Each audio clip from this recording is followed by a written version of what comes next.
हाँ सोनू, क्या प्रॉब्लम आ रहा था?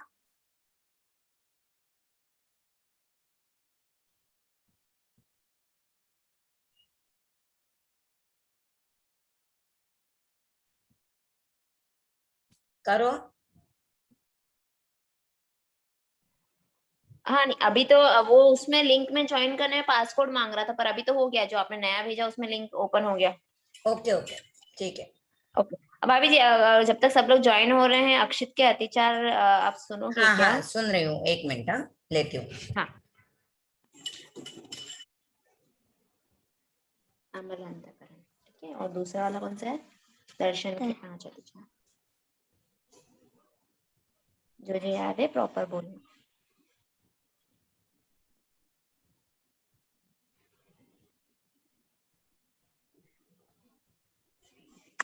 हाँ चलो, अक्षित सुना।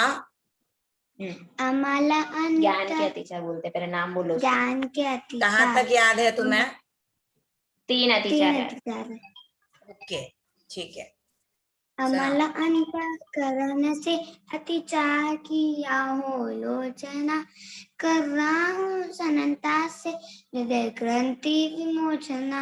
सूत्र पढ़ते समय आगे और पीछे कर दिया, अन्य आगम पाठ का उसमें अगर मिश्रण किया। कम अधिक अक्षर कहे पठीन पाठ परे कई, मत व्यान लिया नहीं और घोष भी समुचित नहीं। योग विरहित पाठ में संपन्न यदि जोरा नहीं, अर्थ समझे बिना ही पद बीच में तोड़ा कहीं।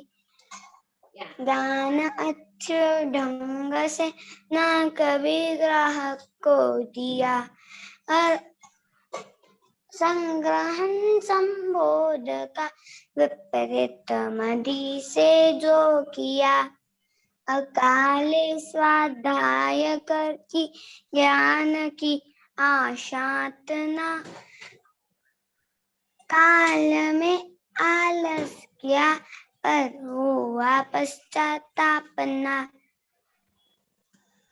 कर लिया स्वाध्याय करके कर कादाचित अस्वाध्याय के अरु कभी मन कर पाया नहीं। अरु कभी स्वाध्याय करके कर पाया नहीं। अस्वाध्याय। अभी ऐसे दर्शन के बोलो। लक्ष्य के दर्शन के 5 अतिचार। लक्ष्य बोलो ना। लक्ष्य बराबर बोल रहा था। लक्ष्य के प्रति चित्त में संदेह छा गया, जो नहीं है लक्ष्य उसके प्रति हृदय ललचा गया।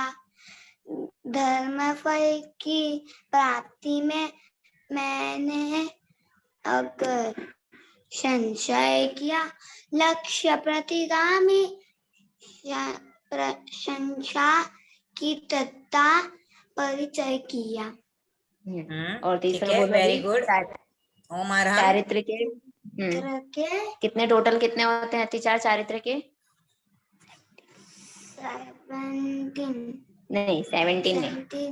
75। हाँ। और उसमें से सबसे पहला कौन सा है? अहिंसा। हाँ, तो वो याद आपने किया है ना याद। क्रोधवश पशु। एक मिनट, हाँ अक्षित, और भी किसी को सुनाने हैं अतिचार या पार्टी? बाकी लोग ज्वाइन होते तब तक अपना हैंड रेस कर सकते हो। हाँ अक्षित बोलो। क्रोधवश पशु या मनुष्य को बंधनों से बांध कर, पीट कर या करुण हो अंग का विच्छेद कर, लाद कर अति भार किस पे डालते हैं भार अपन? पर स्वयं स्वयं निर्भय बना जीविका विच्छिन्न कर हृदय पापों से सना। और सत्य के 5 अतिचार बिना बिना पुष्ट प्रमाण। आज ही तो याद किया? हाँ याद। नहीं याद है? ओके ठीक है। ठीक है, और भी किसी को सुनाना है तो सुना सकते हैं। मंजू,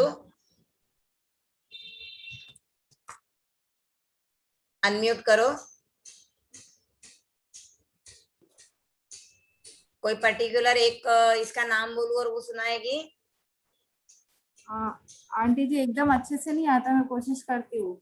ठीक है, हमने अभी तक जो लर्न किए हैं, हमने अनर्थ दंड विरमण व्रत तक किया है ना? नहीं, सातवां तक ना अनर्थ दंड नहीं किया अच्छा, ना। उपभोग परिभोग हुआ है, ठीक है। तो ठीक है, दिग्व्रत के अतिचार सुनाओ। दिग्व्रत, एक मिनट। दिग्व्रत खेतगर सुनाना नहीं, एक मिनट। दिग्व्रत यानी दिशा में जाना है, तो उससे याद रखना है कर अतिक्रम। ऊर्ध्वदिक, वो ऊर्ध्वदिक एक बार उसके आगे का क्या था? कर अतिक्रम ऊर्ध्वदिक। एक मिनट, क्या बोला आपने? कर अतिक्रम। कर अतिक्रम ऊर्ध्वदिक परिमाण अगर बढ़ा दिया तो कर अतिक्रम ऊर्ध्वदिक परिमाण अगर बढ़ा दिया अधोदिक। अधो नहीं आ रहा है। ओके, कौन सा आ रहा है? अच्छा, एक काम करो, अचौर्य अनुव्रत के अतिचार बोलो। ली चुराई वस्तु ना। हाँ हाँ, ली चुराई वस्तु या चोरों को ली चुराई वस्तु या संयोग चोरों को दिया, जा विरोधी राज्य में लंघन व्यवस्था का किया, तोल अथवा माप में की हो कमी बेसी अगर, तोल अथवा माप में की हो कमी बेसी अगर, लोभवश पकड़ी बेमेल मिश्रण की डगर। लोभवश पकड़ी कभी बेमेल मिश्रण की डगर। हाँ, ठीक है, लोभ फिर जो था ना तोल में या माप में की हो, की दीर्घ है तो उसको दीर्घ हाँ बोलना है, जिससे कि हमारी राग नहीं टूटे। ओके, हाँ। ठीक है। मंजू, शक्र स्तुति भी सुनाओ। देखिए पाटिया कैसी है सबकी।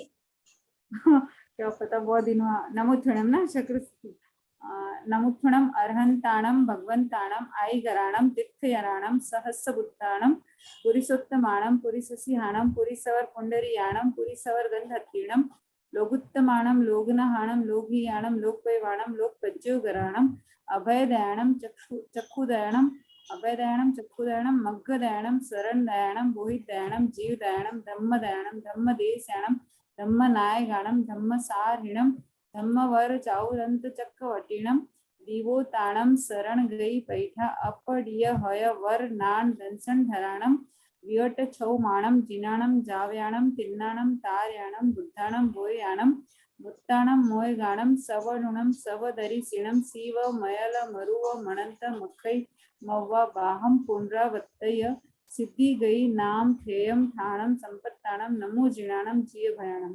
वेरी गुड, ओम अरहम। अब जो एक दो जगह मिस्टेक्स है वो देख लो। सहसम बुद्धाणम, संबुद्धाणम, फिर अपडिहय वर नाण दंसन धराणम। अपडी हयवर नान अपडिहय, अपडिहय, डी पे जोड़ दूं, हाँ, अपडिहय। अपडी हय। और फिर अपडी हय वर नान दंसन धराणम। हाँ हाँ वो था, हाँ। और ये बाह म, बाह फिर म पुनरावत्तयम, ऐसे लेना है वर्ड को। बाह म पुनरावत्तयम। हाँ, तो म उसके साथ जोड़ना है। वैसे ही सिद्धि गई नामधेयम। सिद्धि गई नाम थेयम। म पूरा है तो उसको पूरा बोलना है। ठीक है, हाँ। चलिए सुनीता जी अनम्यूट कीजिए।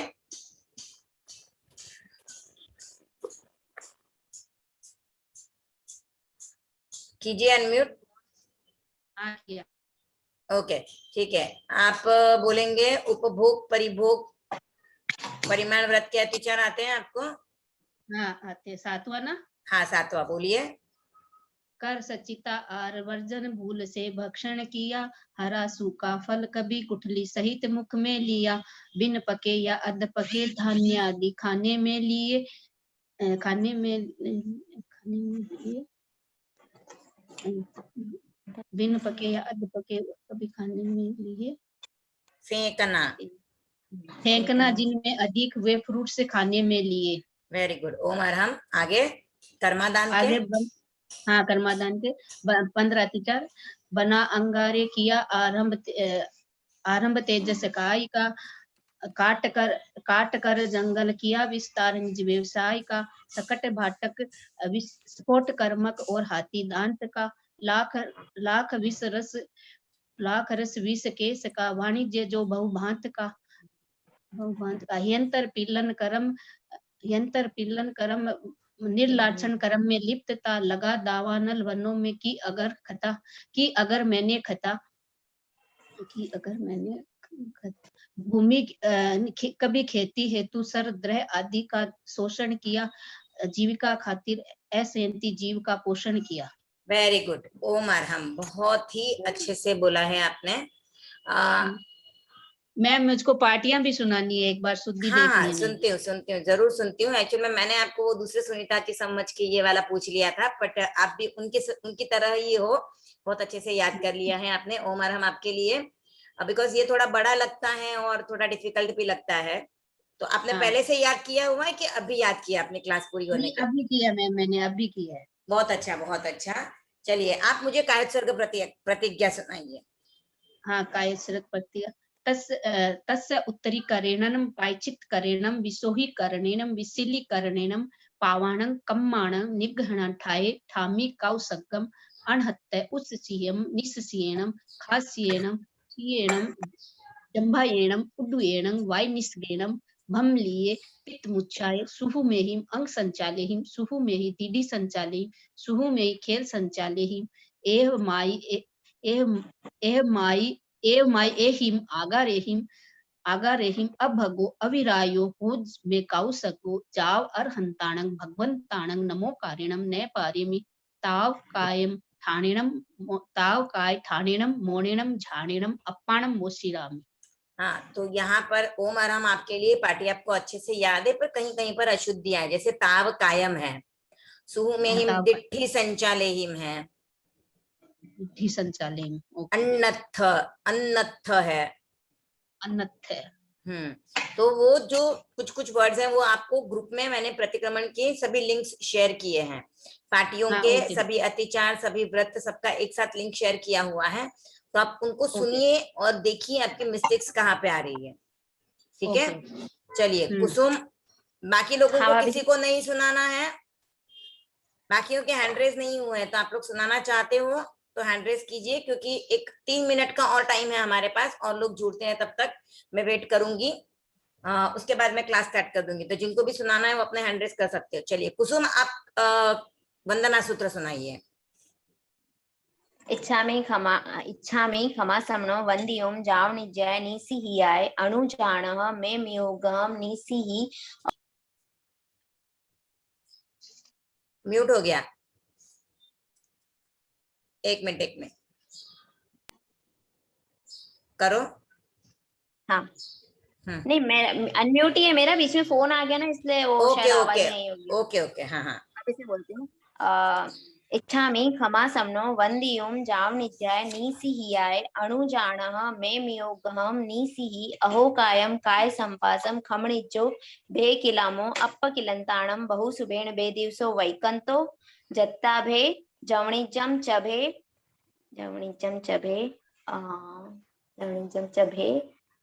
कहाँ अटक गई मैं।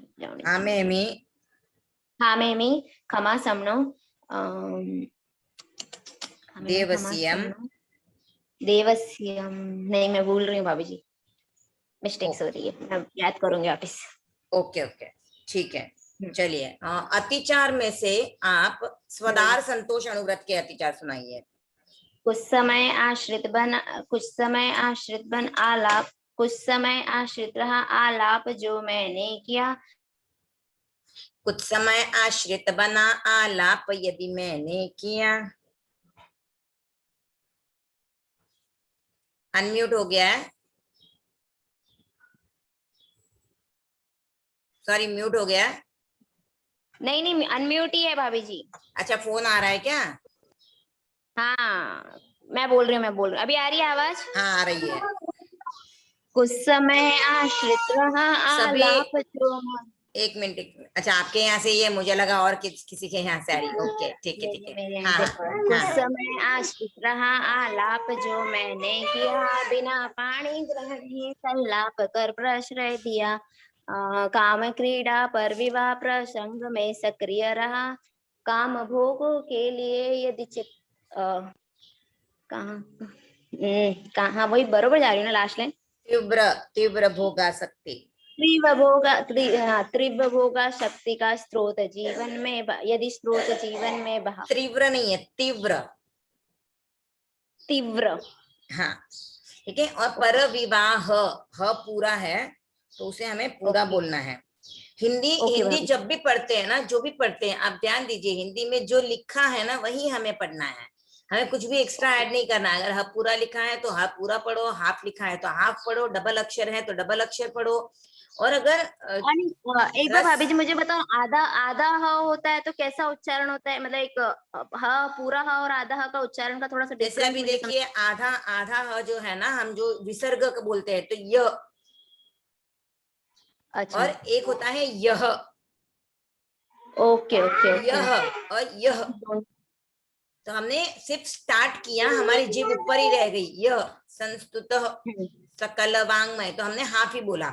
और एक मैं बोलती हूँ यह, तो मैं जब बोलती हूँ तो उसके पीछे वो स्वर भी आता है, यह।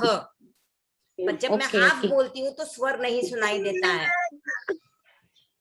ओके ओके भाभी जी। और जो रस्व मात्राएं हैं उनको रस्व पढ़िए। रस्व पढ़ना यानी उसको जल्दी पढ़ लेना, उसको लंबा नहीं खींचना है।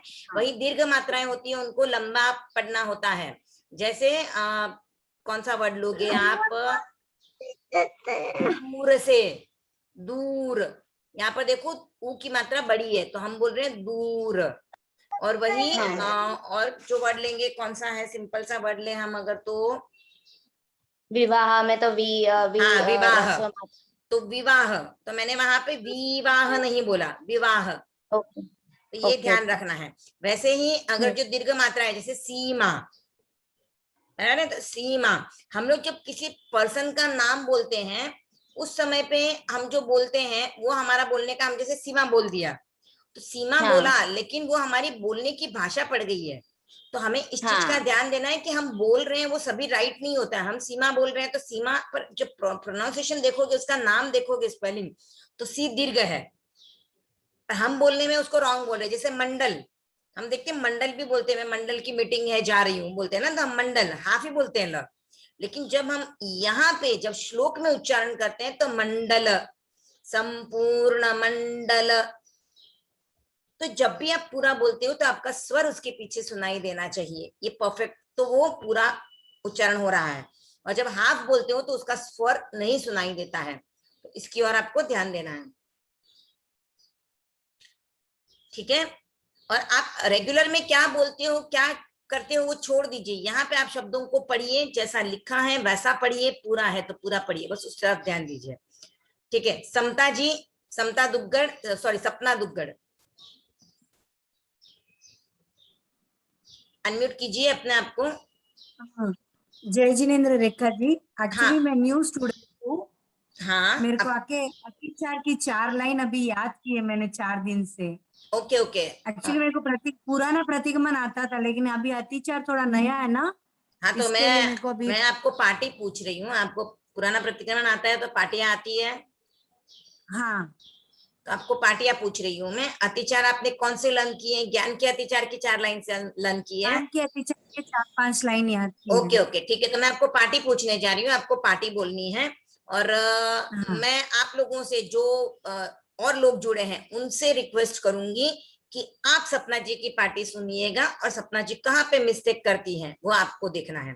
यानी जैसे देखिए, फर्स्ट 1-2 लाइंस की पार्टी का मिस्टेक कोई एक जन देखे, आगे की पार्टी का जो थोड़ा, क्योंकि पूरी पार्टी एक साथ किसी को याद नहीं रह पाएगी, तो आपको क्या करना है, फर्स्ट 2 लाइंस की, उसके बाद की 2 लाइंस की, ऐसे आप मिस्टेक देखिए कहाँ पे ये मिस्टेक करती है, तो आपकी भी रिवाइज हो जाएंगी और इनके भी मिस्टेक्स निकल जाएंगे।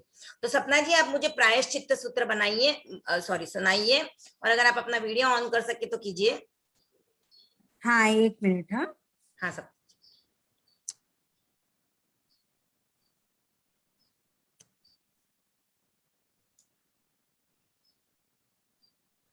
हाँ बोलिए, प्रायश्चित्त सूत्र।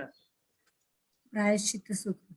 इच्छामि ठायुम कौसग जो मैं देवस्यो कौ, सॉरी 1 मिनट। एक मिनट।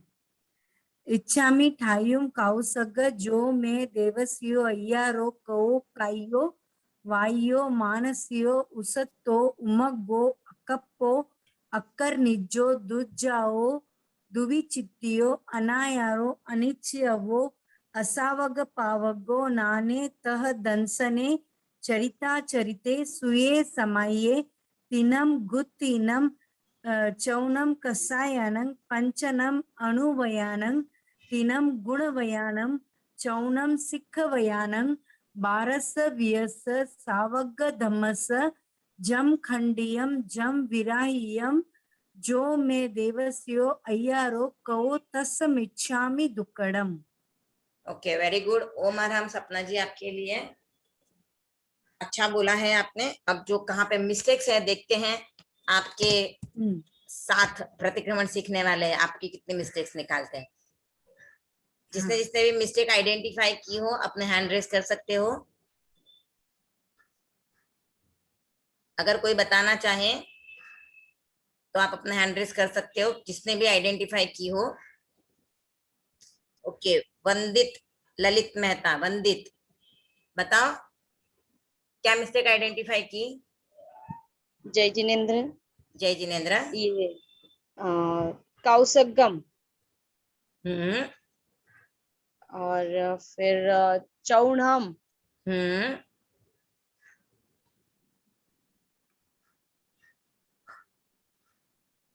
गुणव्वयाणम।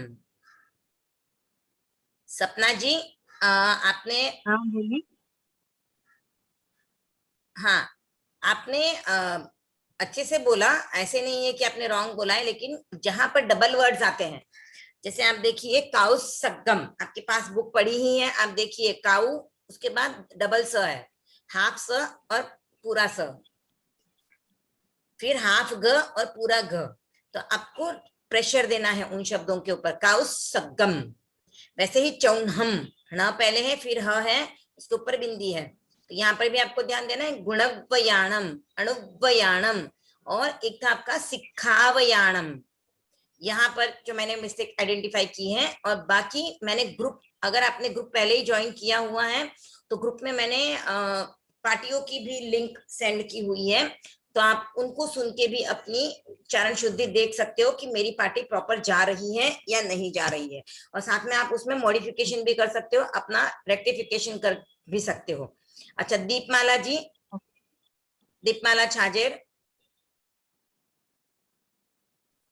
अनम्यूट कीजिए।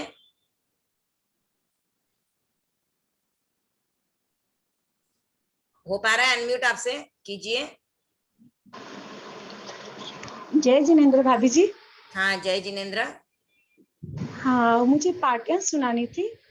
हाँ मैं पार्टियां ही रिवीजन ले रही हूँ, एक पार्टी आपसे सुनूंगी, आप अपना वीडियो ऑन कीजिए। हाँ मैं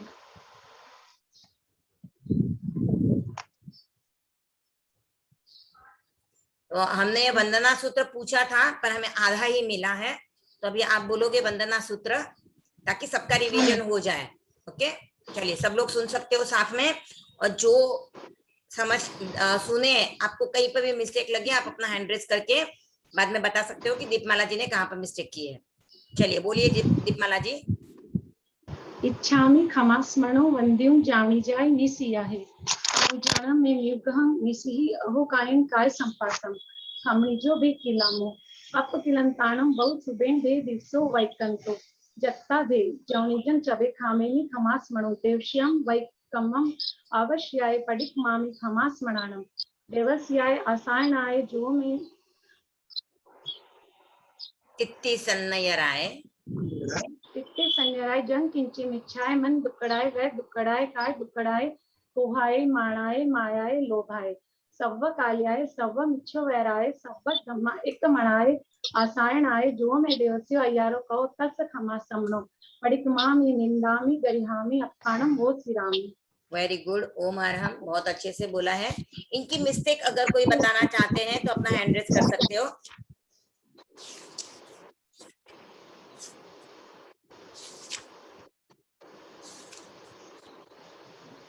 दीपमाला जी, आपकी मिस्टेक्स वैसे बहुत कम है, ज्यादा नहीं है, पर जो भी है वो भी आप निकाल लीजिए, क्योंकि प्रतिक्रमण में जो शब्दों के अर्थ हैं हमको पता नहीं है, हम कहाँ पर क्या मिस्टेक करते हैं उसकी वजह से क्या अर्थ हो जाता है वो भी हम नहीं बोल पाएंगे। तो हमें अर्थ जो अशुद्धियां हैं उनको दूर करनी ही चाहिए।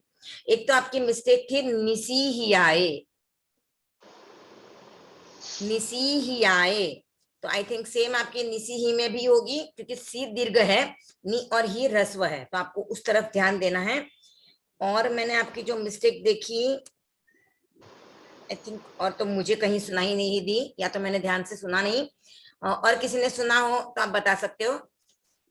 वंदित मेहता, आपका हैंड रेज है, तो आपने सुनी है, कोई मिस्टेक है?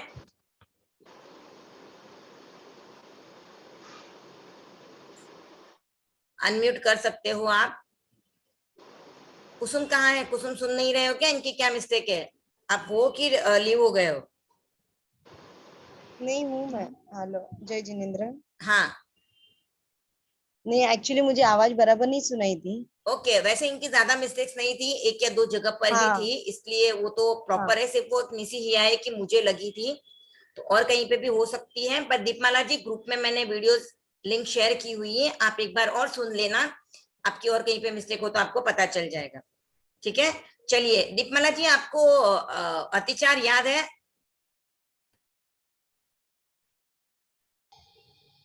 अतिचार भी याद करना बाकी है मैम। अच्छा, आपने अभी तक शुरुआत नहीं की है?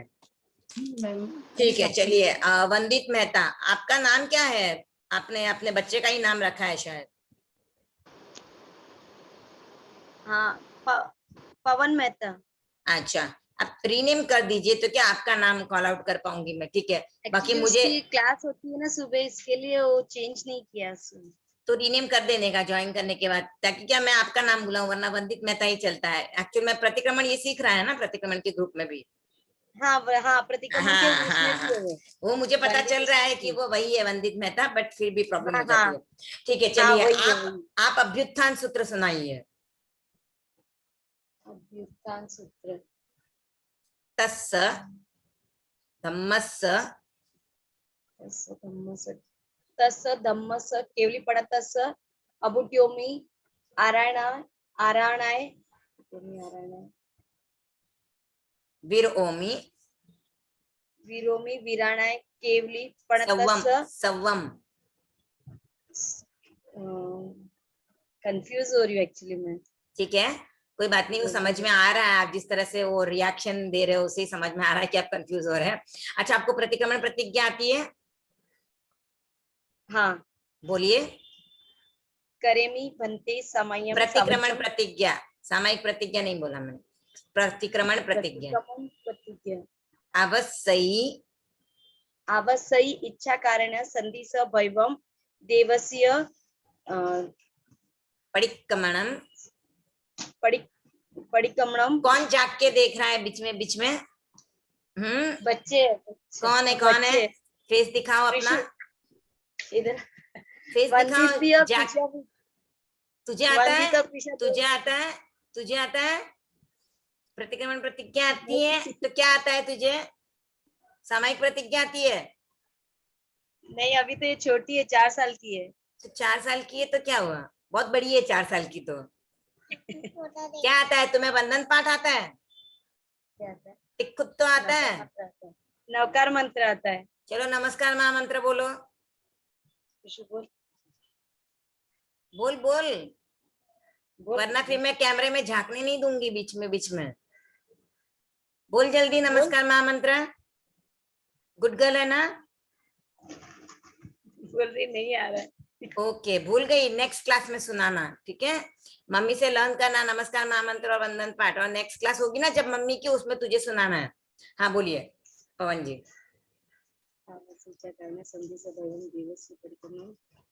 थाएमी थाएमी थाएमी देवसीय। कंफ्यूज हो रही हूँ एक्चुअली। ओके, आपने अतिचार लर्न किए हैं? हमने क्लास में जो किए हैं उसमें से अतिचार कहाँ तक किए हैं आपने? किए मतलब मैंने ऐसे पूरा ऐसे एक साथ नहीं लर्न किया एक्चुअली, मतलब पूरा नहीं पढ़ी नहीं हूँ मैं एक्चुअली। ओके ओके ठीक है, चलिए। थोड़े बहुत ऐसे याद है बीच बीच में ऐसे। हाँ हाँ ठीक है, चलिए चलिए हम क्लास की शुरुआत कर लेते हैं। अब सभी लोग ध्यान दें, आपको अतिचार जो है अगर आप साथ साथ में लर्न करोगे तो आपकी उच्चारण शुद्धि भी देख पाऊंगी, और टाइम मिलेगा तो हम ओरल्स भी ले रहे हैं जैसे, तो इसमें भी आपका रिवीजन होगा। तो साथ साथ में नहीं तो थोड़ा बहुत भी आगे पीछे भी चलोगे तो आपके लिए इजी हो जाएगा और आप अच्छे से लर्न कर पाओगे। तो अभी हम क्लास की शुरुआत कर लेते हैं। जितने भी जन ज्वाइन हुए हैं तो सबके हम अपनी क्लास की शुरुआत कर रहे हैं। सर्वज्ञ सर्वदर्शी प्रभु महावीर के चरणों में मेरा भाव भरा वंदन। परम आराध्य परम पूज्य गुरुदेव श्री महाश्रमण जी के चरणों में मेरा भाव भरा वंदन। सभी चारित्र आत्माओं के चरणों में मेरा भाव भरा वंदन।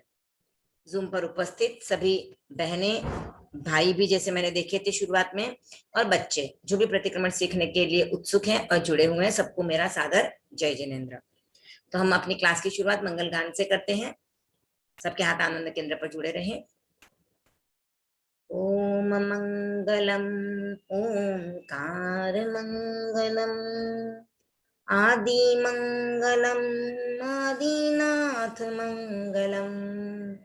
ओम मंगलम ओंकार मंगलम वीर मंगलम महावीर मंगलम। ओम मंगलम ओंकार मंगलम नमो मंगलम नमोकार मंगलम।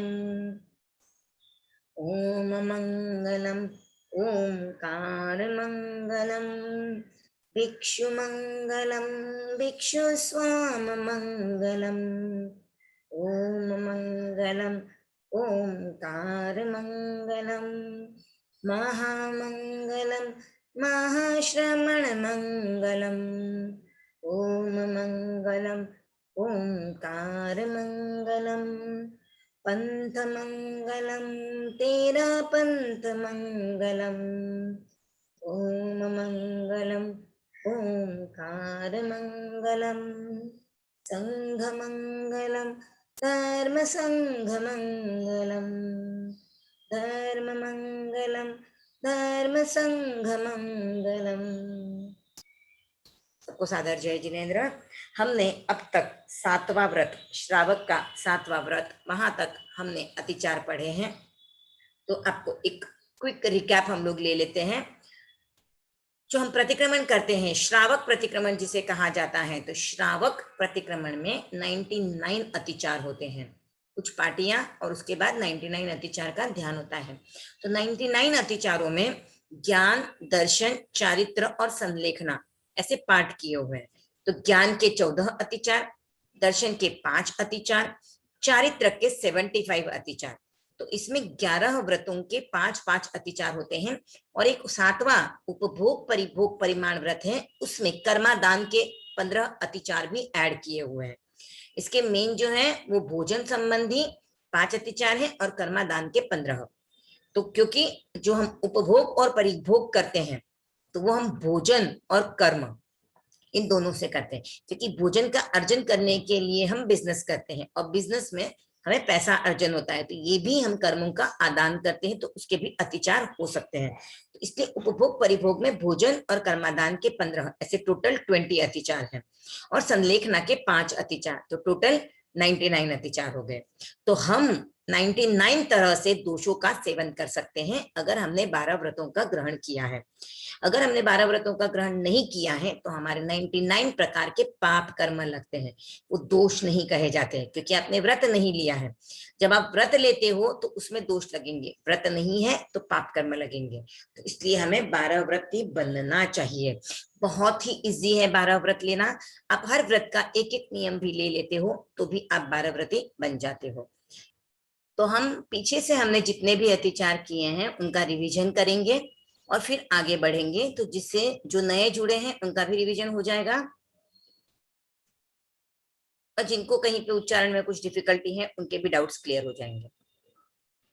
शुरू करते हैं।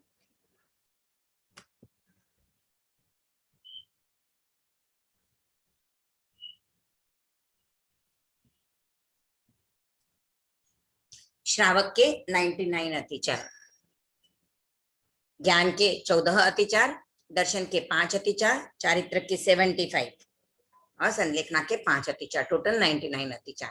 ज्ञान के 14 अतिचार। अमल अंतःकरण से अतिचार की आलोचना कर रही हूँ सरलता से हृदय ग्रंथि विमोचना। सूत्र पढ़ते समय आगे और पीछे कर दिया, अन्य आगम पाठ का उसमें अगर मिश्रण किया। कम अधिक अक्षर कहे पदहीन पाठ पढ़े कहीं, मध्य विराम लिया नहीं अरु घोष भी समुचित नहीं। योग विरहित पाठ में संबंध यदि जोड़ा नहीं, अर्थ समझे बिना ही पद बीच में तोड़ा कहीं। ज्ञान अच्छे ढंग से ना कभी ग्राहक को दिया, संग्रहण संबोध का विपरीत मति से जो किया। अकाले स्वाध्याय कर की ज्ञान की आशातना, काल में आलस किया पर हुआ पश्चातापना। कर लिया स्वाध्याय का दाचित अस्वाध्यायी के, अरु कभी स्वाध्याय कर पाया नहीं स्वाध्यायी के। जो मैं देवसियो अय्यारो कहो तत्समिच्छामि दुक्कडम। दर्शन के 5 अतिचार।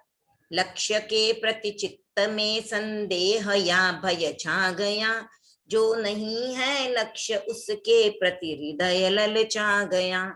धर्म फल की प्राप्ति में मैंने अगर संशय किया, लक्ष्य प्रतिगामी प्रशंसा की तथा परिचय किया। जो मैं देवसियो अय्यारो को तत्समिच्छामि दुक्कडम। चारित्र के 75 अतिचार। अहिंसा अनुव्रत के 5 अतिचार। क्रोधवश पशु या मनुज को बंधनों से बांध कर, पीट कर या निष्करुण हो अंग का विच्छेद कर। लाद कर अति भार पशुओं पर स्वयं निर्दय बना, जीविका विच्छिन्न कर यह हृदय पापों से सना। जो मैं देवसियो अय्यारो को तत्समिच्छामि दुक्कडम। सत्य अनुव्रत के 5 अतिचार। बिना पुष्ट प्रमाण सहसा दोष यूं ही मढ़ दिया, रहस्य चिंतन निरत पर आरोप कोई गढ़ दिया। मंत्र भेद स्वधार का अरु गलत पथ दर्शन किया, लेख झूठा लिख किसी का अहित संपादन किया। जो मैं देवसियो अय्यारो को तत्समिच्छामि दुक्कडम। अस्तेय अनुव्रत के 5 अतिचार। ली चुराई वस्तु या सहयोग चोरों को दिया, जा विरोधी राज्य में लंघन व्यवस्था का किया। तोल अथवा माप में की हो कमी बेसी अगर, लोभवश पकड़ी कभी बेमेल मिश्रण की डगर। जो मैं देवसियो अय्यारो को तत्समिच्छामि दुक्कडम। स्वदार संतोष अनुव्रत के 5 अतिचार। कुछ समय आश्रित बना आलाप यदि मैंने किया, बिना पाणी ग्रहण ही संलाप कर प्रश्रय दिया। काम क्रीड़ा पर विवाह प्रसंग में सक्रिय रहा, तीव्र भोगासक्ति का यदि स्रोत जीवन में बहा। जो मैं देवसियो अय्यारो को तत्समिच्छामि दुक्कडम। इच्छा परिमाण अपरिग्रह अनुव्रत के 5 अतिचार। खेत गर सोना रजत परिमाण का लंघन किया, और सीमा से अधिक धन धान्य मैंने रख लिया। द्विपद दासी दास पशु संख्या अगर ऊपर चढ़ी, कुप्य शेष अशेष सामग्री सदन की जो बढ़ी। जो मैं देवसियो अय्यारो को तस्मिच्छामि दुक्कडम। जो मैं दिग्व्रत के 5 अतिचार। कर अतिक्रम ऊर्ध्वदिक परिमाण अगर बढ़ा दिया, अधोदिक तिर्यक दिशा में गमन सीमाधिक किया। घटाकर सीमा कहीं पर क्षेत्र में अभिवृद्धि की, विस्मरण वश बढ़ा सीमा निज प्रयोजन सिद्धि की। जो मैं देवसियो अय्यारो को तस्मिच्छामि दुक्कडम। उपभोग परिभोग परिमाण व्रत के 20 अतिचार। भोजन संबंधी 5 अतिचार। कर सचित्ताहार वर्जन भूल से भक्षण किया, हरा सूखा फल कभी गुठली सहित मुख में लिया। बिन पके या अध पके धान्यादि खाने में लिए, फेंकना जिनमें अधिक वे फ्रूट्स खाने में लिए। कर्मादान व्यापार संबंधी 15 अतिचार। बना अंगारे किया आरंभ तेजस काय का, काट कर जंगल किया विस्तार निज व्यवसाय का। शकट भाटक स्फोट कर्मक और हाथी दांत का, लाख रस विष केश का वाणिज्य जो बहुभात का। यंत्र पीलन कर्म निर्लांछन। यहाँ पर सुनीता जी ने जो सुनाया था वहां पे निर्लांछन करण है। यंत्र पीलन कर्म निर्लांछन करण में लिप्तता, लगा दावा नल वनों में की अगर मैंने खता।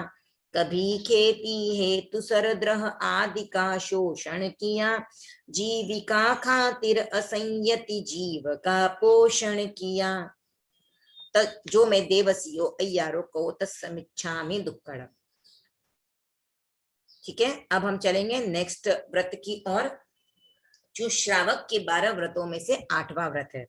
श्रावक के जो 12 व्रत हैं उन्हें चारित्र के अतिचार के अंतर्गत लिया गया है। तो ये श्रावक के 12 व्रतों का 3 पार्ट में डिवाइड किया गया है। 5 अणुव्रत, 3 गुणव्रत और 4 शिक्षा व्रत। तो 5 अणुव्रत अहिंसा, सत्य, अचौर्य, ब्रह्मचर्य, अपरिग्रह। तो ब्रह्मचर्य का नाम स्वदार संतोष किया है।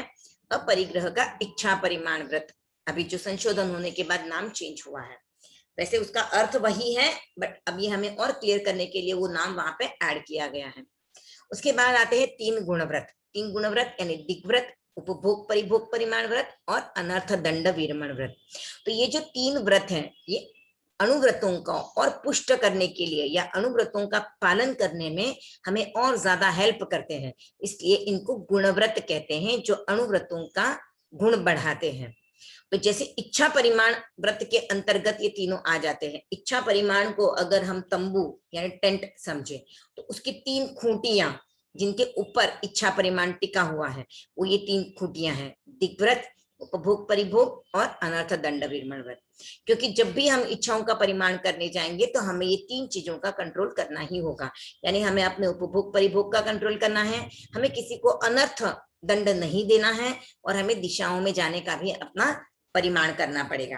क्योंकि हम दिशाओं में नहीं जाएंगे तब तक हम अपनी इच्छाओं को और अपनी व्यापार को कंट्रोल में नहीं कर पाएंगे। तो वो जब तक कंट्रोल नहीं होगा तो अपरिग्रह अणुव्रत हमारा सधेगा नहीं। क्योंकि अपरिग्रह अणुव्रत क्या कहता है कि आप परिग्रह को कम करो, यानी परिग्रह हम पूरा नहीं छोड़ सकते हैं, क्योंकि अगर हम परिग्रह पूरा छोड़ पाते तो हम दीक्षा ले चुके होते हैं, तो हमसे परिग्रह पूरा नहीं छूटता है। इसीलिए अपरिग्रह अणुव्रत हमारे लिए बनाया गया है कि हमें परिग्रह कम करना है, और जो वस्तुएं हमारे पास हैं उनमें भी हमें आसक्ति नहीं रखनी है, ममत्व नहीं रखना है, मोह नहीं रखना है। जो नहीं है उनके प्रति तो हमें लालच रखना ही नहीं है, लालसा भी नहीं करनी है, पर जो प्राप्त है उनमें भी हमें ममत्व, मोह, मूर्छा, आसक्ति नहीं रखनी है। जीवन चलाने के लिए जितनी वस्तुएं चाहिए उतनी हमारे पास हैं, तो हमें उनको अनासक्त भाव से यूज करना है, पर उनमें आसक्त नहीं बनना है। तो वैसे ही हमें किसी को अनर्थ दंड भी नहीं देना है, जैसे जीवों की व्यर्थ में हिंसा नहीं करनी है, क्योंकि हम अहिंसा अनुव्रत सत्य अनुव्रत का जब पालन करने जाते हैं तो हमें जीवों को व्यर्थ में तकलीफ देना, उनको कष्ट देना, पीड़ा देना सही नहीं है। इसके लिए अनर्थ दंड विरमण व्रत है। तो हमने 2 गुणव्रत देख लिए हैं, अब है तीसरा गुणव्रत की ओर हम आज बढ़ने वाले हैं। 3 गुणव्रत के बाद आते हैं 4 शिक्षा व्रत। तो 4 शिक्षा व्रत यानी सामायिक, देशावकाशिक, औषधोपवास और यथा संविभाग व्रत, ये 4 शिक्षा व्रत है। इनको शिक्षा व्रत कहने का उद्देश्य क्या है? शिक्षा यानी बार बार पढ़ना, बार बार अभ्यास करना। तो ये जो बार बार अभ्यास किया जाता है इसीलिए इन्हें शिक्षा व्रत कहते हैं।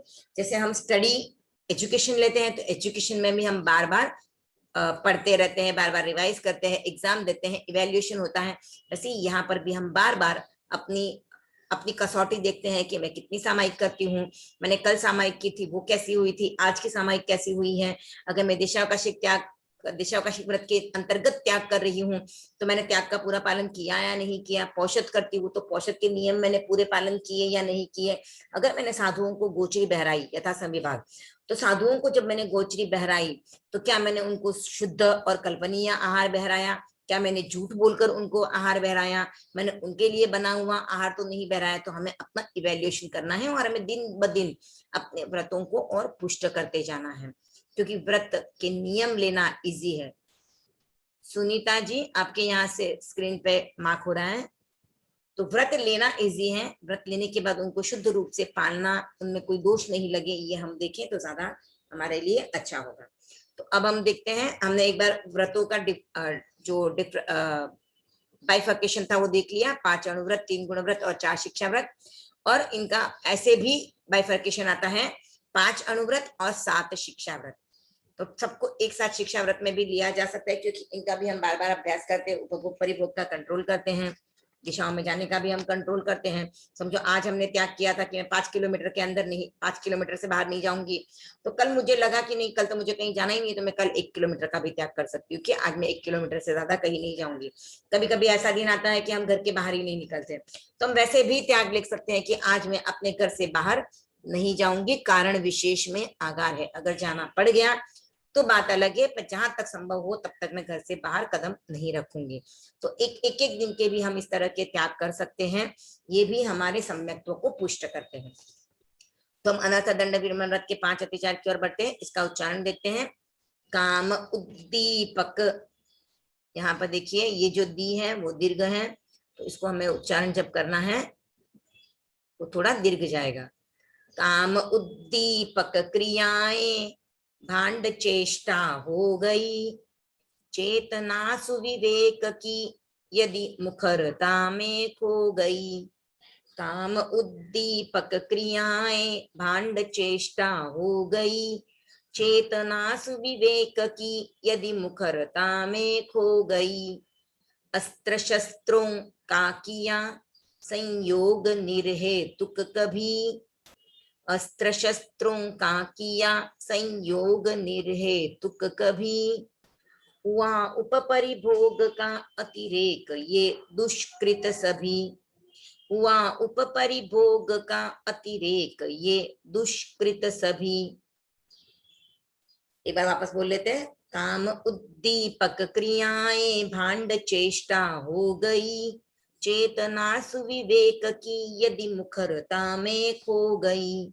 अस्त्र शस्त्रों का किया संयोग निर्हेतुक कभी, हुआ उपपरिभोग का अतिरेक ये दुष्कृत सभी। जो में देवसियो अय्यारो कहो तत्समिच्छामि दुक्कडम।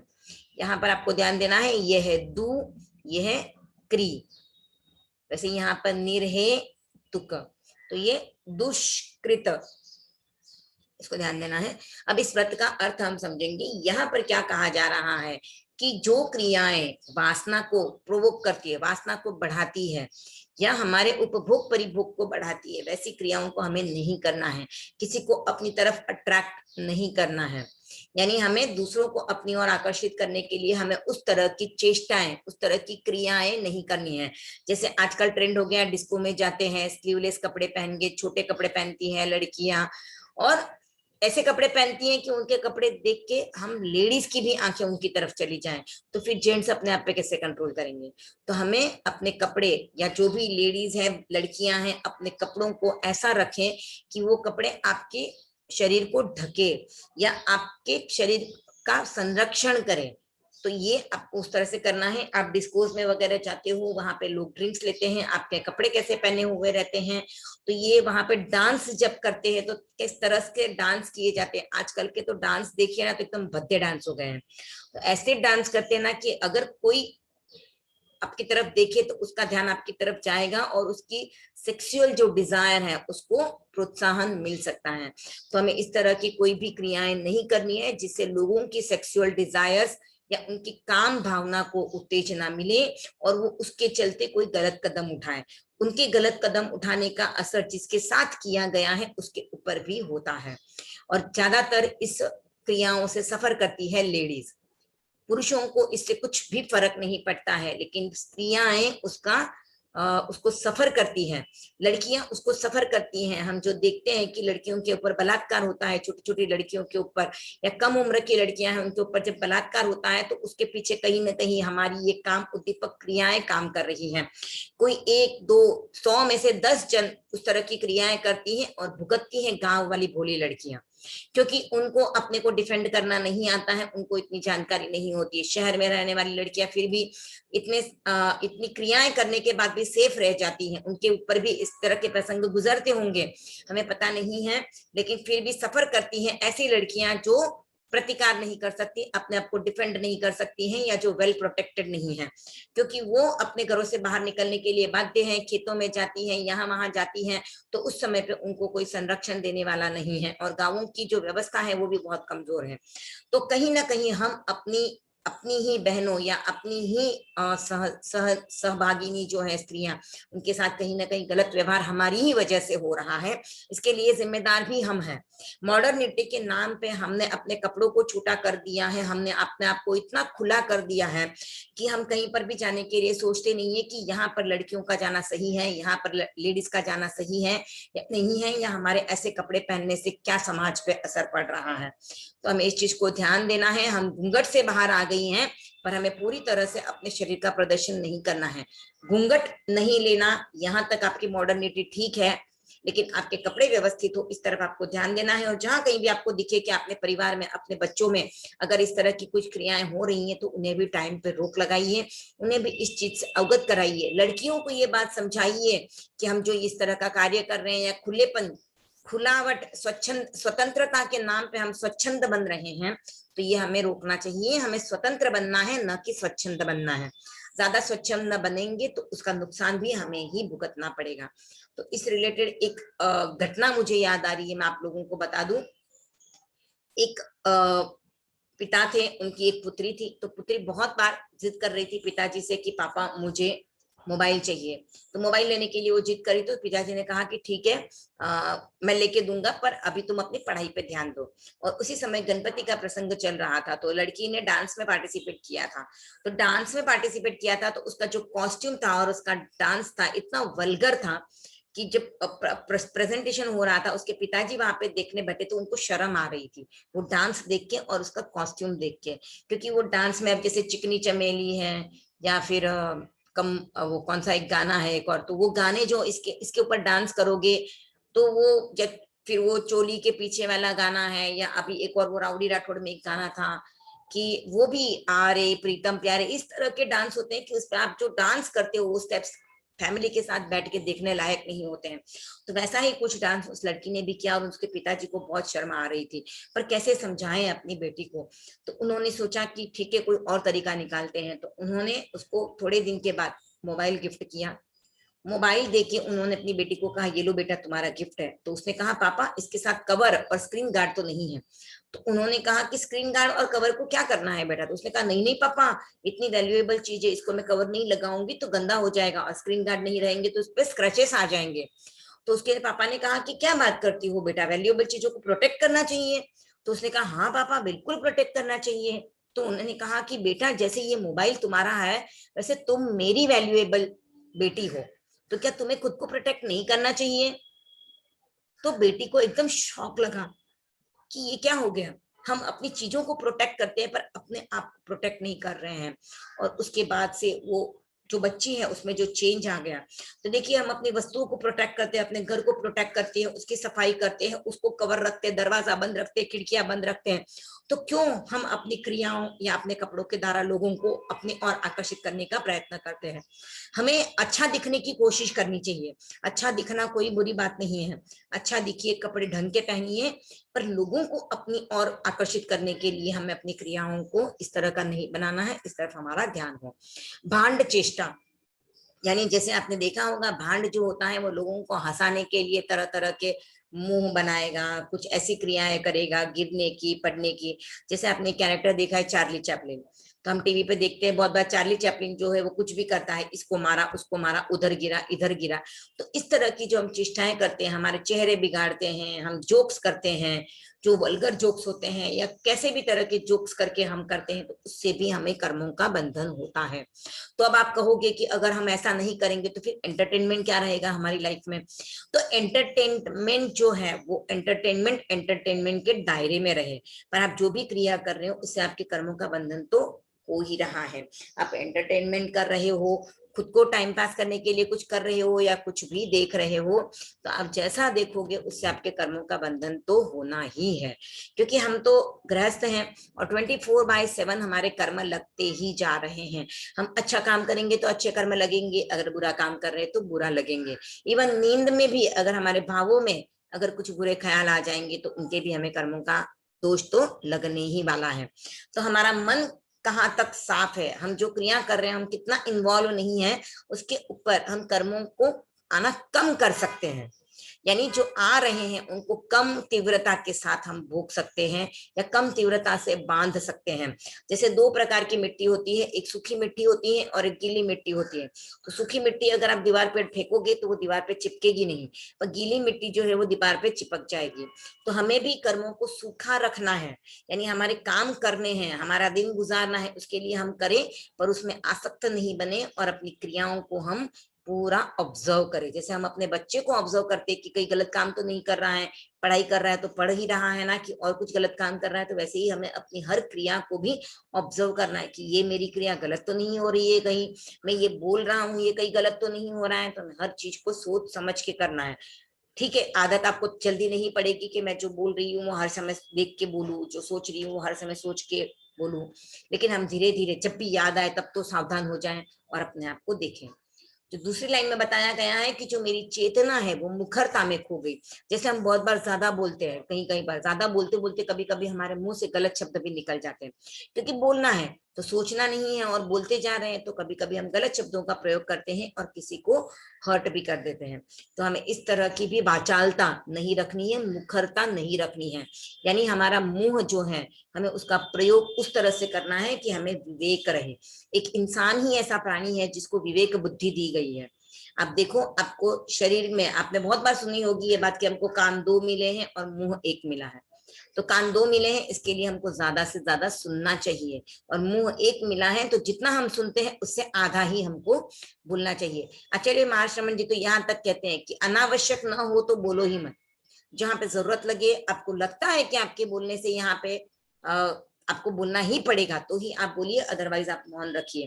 तो आप अनावश्यक नहीं बोलते हो, वो भी एक प्रकार का मौन ही है, और आप बहुत सारी तकलीफों से भी बच जाओगे अगर आप जितना जरूरत है उतना ही बोलोगे। कभी कभी क्या होता है ना, घर में कोई बात चल रही होती है, हम बात करते जा रहे हैं, बात करते जा रहे हैं, बात करते करते कहीं हमारे मुंह से ऐसा शब्द निकल जाता है कि वो किसी परिवार के सदस्य को चोट पहुंचा देता है, और तब झगड़ा हो जाता है। और अगर वही बात हम नहीं बोलते तो शायद वो झगड़ा टल भी सकता था। हम घर में भी जब दो स्त्रियां हैं, बच्चों के साथ है, पेरेंट्स के साथ है, हस्बैंड के साथ है, तो हमें कंट्रोल रखना चाहिए कि हमें कम बोलना है, जितना जरूरत हो उतना ही बोले, तो हम अननेसेसरी जो कलह झगड़े होते हैं उनसे भी बच जाएंगे। अस्त्र शस्त्रों का किया संयोग, यहाँ पे क्या है, जो अस्त्र और शस्त्र होते हैं, शस्त्र यानी जो हथियार हैं, और अस्त्र यानी जो हम घरों में उपयोग करते हैं। तो अस्त्र और शस्त्र का अर्थ एक ही तरह से होता है कि जो किसी को मारने के काम में आते हैं। तो अब ये पंचेंद्रिय जीव भी हो सकता है, एकेंद्रिय जीव, द्विंद्रिय, त्रिंद्रिय, चतुरेंद्रिय, कोई भी जीव हो सकता है जिनको मारने के लिए काम आता है। तो एकेंद्रिय जीवों को भी जब हम सुधारते हैं, चटनी बनाते हैं या हम उनको कूटते हैं, दालें वगैरह दलते हैं, तो ये सब काम में उन जीवों के साथ भी अस्त्र और शस्त्रों का प्रयोग होता है, तभी तो वो अचित्त बनते हैं, या उनके एक के दो टुकड़े होते हैं, या वो पीसे जाते हैं, या सब्जी सुधारी जाती है, फिर उसको फ्राई किया जाता है। तो हमें इस तरह से अस्त्र शस्त्रों का संयोग नहीं करना है। जैसे कि बंदूक जो अगर है किसी के पास, तो वो उसमें गोलियां भर के नहीं रखें, या जो धनुष है उसके ऊपर बाण चढ़ा के नहीं रखे, क्योंकि इस तरह से उनका संयोग किया हुआ रहेगा, तो जब कोई गुस्से में होगा तो तुरंत बंदूक उठा के वो प्रहार कर सकता है, या बॉ एरो लेके आक्रमण कर सकता है, या फिर पास में ही आपके चाकू पड़ा है और आप गुस्से में हो तो उस चाकू को उठा के किसी पे वार भी हो जाता है। क्योंकि गुस्सा ऐसी चीज है जहां पे व्यक्ति का खुद पे कंट्रोल नहीं रहता है, उसको खुद का विवेक नहीं रहता है। जब क्रोध आता है तो मनुष्य भी पशु की तरह बन जाता है, यानी उसकी विवेक बुद्धि चली जाती है और वो भी गलत कदम उठा लेता है। तो हमें इस तरह से अस्त्र शस्त्रों का संयोग नहीं करना है। हमें दालें वगैरह जो हम दलते हैं, या कुछ पीसने का काम है, कुछ बनाने का काम है, तो हमें उसमें भी कंट्रोल करना है। हमें उन चीजों का भी ज्यादा नहीं करना है। अपने एक परिवार के लिए हम करें, दूसरों के लिए हमको नहीं करना है। जैसे उखल के अंदर हम वो मुसल डाल के रखते हैं, हमान दस्ता जो बोलते हैं उसके अंदर हम वो उसका हमान दस्ता रख के रखते हैं, तो हमने उसके अंदर ही रख के रखा है, समझो उसके अंदर कोई द्विंद्रिय तीन्द्रिय का जीव चला गया तो उसको उससे चोट पहुंच सकती है। तो हमें जब बर्तन लेते हैं उस समय भी हमें उनको साफ करके लेना चाहिए, ताकि कोई सूक्ष्म जीव उसमें नहीं रह जाए। तो हमें इस तरह से अस्त्र और शस्त्रों का संयोग नहीं करके रखना है, उनको अलग अलग रखना है, क्योंकि अलग अलग पड़े रहेंगे तो उनसे जो हिंसा होने की संभावना है वो कम होगी। उसके बाद जो लाइन है वो है उपपरिभोग। उपभोग और परिभोग यानी जो खाने पीने की वस्तुएं हैं, तो खाने पीने में हम जो 4 प्रकार के आहार का प्रयोग करते हैं, अशन, पान, खादिम और स्वादिम। अशन यानी हमारा खाने की जितनी भी वस्तुएं, रोटी सब्जी दाल चावल, पान यानी पानी, खादिम यानी मेवा मिष्ठान्न मिठाइयाँ और ड्राई फ्रूट्स, और स्वादिम यानी जो सौंफ लौंग इलायची धना दाल जो हम यूज करते हैं अपने मुंह को रिफ्रेश करने के लिए, स्वाद लाने के लिए। जैसे किसी को बुखार हो या खाना खाने के बाद उसका मुंह कुछ इस तरह से हो रहा है तो लोग माउथ फ्रेशनर्स यूज करते हैं, या फिर स्वाद के लिए इस तरह की वस्तुएं मुंह में रखी जाती हैं। तो इनका भी अगर मैंने जो कंट्रोल किया है, लिमिट होनी चाहिए, उससे ज्यादा अगर मैंने कर लिया हो तो ये सब अनर्थ दंड विरमण व्रत के अंतर्गत आते हैं। अनर्थ दंड विरमण व्रत का सीधा सीधा अर्थ आप समझिए अनर्थ यानी बिना किसी अर्थ के, यानी वो हिंसा मुझे करनी जरूरी नहीं थी पर फिर भी मैंने वो हिंसा की, वैसी मैंने क्रियाएं कर ली जिससे हिंसा को प्रोत्साहन मिला, तो उससे दंड होता है। किनको दंड मिलता है? एकेंद्रिय से लेकर पंचेंद्रिय तक के किसी भी जीव को उससे दंड मिले तो उससे मुझे विरत होना है। जैसे इस अनर्थ दंड में हम और एग्जांपल ले सकते हैं कि हम रास्ते में चल रहे हैं, कोई पेड़ दिखाई देता है, हम उसको टच करके निकल जाते हैं, या उसकी टहनी को हम हिला के निकल जाते हैं, फूल दिखा हमने तोड़ दिया, पत्ता ऐसे ही तोड़ दिया, तो ये सब अनर्थ दंड में आता है, जबकि हमें उसका कोई प्रयोजन ही नहीं था। तो अब कहेंगे लोग या बच्चे भी कहेंगे कि वैसे भी तो पत्ते गिरने वाले हैं, फूल तो अपने आप गिरेगा, तो उसे अपने आप गिरने दीजिए, आप उसे मत तोड़िए, वो अपने आप गिरेगा तो आपको उसका दोष नहीं लगेगा, पर आपने उसको गिराया, आपने उसको तोड़ा तो उसका आपको दोष लगेगा। जैसे अगर हम कहें कि जो लोग दूसरों की हत्याएं करते हैं तो वो भी ऐसे ही कहेंगे ना, एक न एक दिन तो उस आदमी को मरना ही था या उस स्त्री को मरना ही था, तो मैंने मार दिया तो क्या फर्क पड़ा, आज नहीं तो कल तो मरने ही वाला था। जैसे हम जानते हैं मृत्यु तो सबको आनी है, कब आनी है वो किसी को पता नहीं है, कोई भी यहाँ पर अमर नहीं है। तो वैसे ही जो मारने वाला है फिर वो भी वैसे ही कहेगा कि उस आदमी को तो मरना था, आज नहीं तो कल तो मरता ही था, तो मैंने मार दिया तो मुझे सजा क्यों मिल रही है। तो व्यक्ति खुद अपनी आयुष्य पूरा करके मरे तो किसी को पाप नहीं लगता है, लेकिन अगर हम उसे मारते हैं तो उसका पाप जो मारता है उसको लगता है। वैसे ही जो जीव जी रहा है, जो जीव अपनी मृत्यु से मर रहा है, उसका हमें हिंसा और अहिंसा का दोष नहीं लगता है। हम अगर उसको मारते हैं तो हमें उसकी हिंसा का दोष लगता है, हम अगर उसको नहीं मारने का संकल्प लेते हैं तो अहिंसा होती है। वो जी रहा है तो हमें अहिंसा नहीं मिल रही है, वो तो जी रहा है, उसका जीवन है, उसका आयुष्य है, वो जिएगा, लेकिन हम अगर उसको न मारने का संकल्प कर लेते हैं तो हमें अहिंसा व्रत होता है। इसीलिए हम व्रत लेते हैं, क्योंकि दुनिया में इतने सारे काम हो रहे हैं, हम नहीं कर रहे हैं, इसके लिए उसका हमको कोई बेनिफिट नहीं मिल रहा है। हम अगर उसको नहीं करने का त्याग लेते हैं तो हमें उसका बेनिफिट मिलेगा। जैसे बुक्स तो हमारे घर में बहुत पड़ी हैं पर हम उसको खोल के पढ़े ही नहीं, तो हमें बेनिफिट कैसे मिलेगा। वैसे ही है, जब तक हम व्रत नहीं लेंगे, उस चीज को अपनी जीवन में अपनाएंगे नहीं, तब तक हमें उसका बेनिफिट नहीं मिलेगा। तो ये हम एक बार इसका और उच्चारण कर लेते हैं। अनर्थ दंड विरमण व्रत के 5 अतिचार। काम उद्दीपक क्रियाएं भांड चेष्टा हो गई, चेतना सुविवेक की यदि मुखरता में खो गई, अस्त्र शस्त्रों का किया संयोग निर्हेतुक कभी, हुआ उपपरिभोग का अतिरेक ये दुष्कृत सभी, जो मैं देवसियो अय्यारो कहो तत्समिच्छामि दुक्कड़म। नेक्स्ट जो व्रत है, यहाँ से शिक्षा व्रत शुरू होते हैं। तो यह है पहला शिक्षा व्रत और श्रावक के 12 व्रतों में 9वां व्रत। जैसे हम सामायिक आलोचना पाठ बोलते हैं, उसमें हम बोलते हैं 9वें सामायिक व्रत में, क्योंकि ये श्रावक का 9वां व्रत है। सामायिक सबको पता है, लगभग सभी सामायिक करते हैं, बच्चे भी अपनी अपनी तरह से जितना होता है उतना सामायिक तो करते ही हैं। सामायिक का अर्थ क्या है? सिर्फ मुंह बांध के आसन लगा के बैठ जाना, यही सामायिक नहीं है। सामायिक का अर्थ होता है समता की आय। मुंह बांध के आसन लगा के बुक्स पढ़ना, ये तो सामायिक करने की उपासना है, उपासना का एक अंग है। यानी हम इस तरह से धीरे धीरे अपने जीवन में समता रखने का प्रयत्न करते हैं। कैसे हमारे जीवन में समता आए उस ओर हम बढ़ते हैं। पर समता की आय होना बहुत इंपॉर्टेंट है। दिन की 4 सामायिक करने के बाद भी अगर आपके भावों में समता नहीं आती है, आपके जीवन में समता नहीं आती है, अपने बोलने का, उठने का, बैठने का अगर आपका व्यवहार चेंज नहीं होता है, तो कोई मतलब नहीं है आपने 4, 5 क्या 10 सामायिक भी कर ली हो दिन का। तो आपके उठने में, बैठने में, बोलने में, हर कार्य करने में समता दिखाई देनी चाहिए। जैसे हम सामायिक करके उठें और उस आसन को इतना जोर से झटके कि वायुकाय के जीवों को उनको तकलीफ होती है, या फिर हम किताब को ऊपर से नीचे पटक दें, तो वायुकाय के जीव या कोई इंद्रिय जीव भी उसके नीचे आके मर सकता है। तो हमें हर कार्य में समता रखनी है। हर कार्य में हमारे अनुकंपा, करुणा होनी चाहिए कि मैं किस तरह से जीवों की हिंसा से बचूं, या कैसे मेरा कार्य किसी जीव को तकलीफ न दे। तो हमें इस तरह से समता की आय करनी है। और ये सामायिक व्रत जो है, इसको लेते समय हम 2 करण और 3 योग से हिंसा सावध्य योग करने का त्याग लेते हैं। 2 करण 3 योग यानी करना, कराना, और 3 योग मन वचन काया।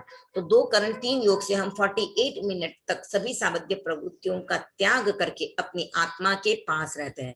तो जब भी आप सामायिक करें तो अपनी आत्मा के पास जाएं, इस बाहरी संसार को छोड़ दे 48 मिनट के लिए।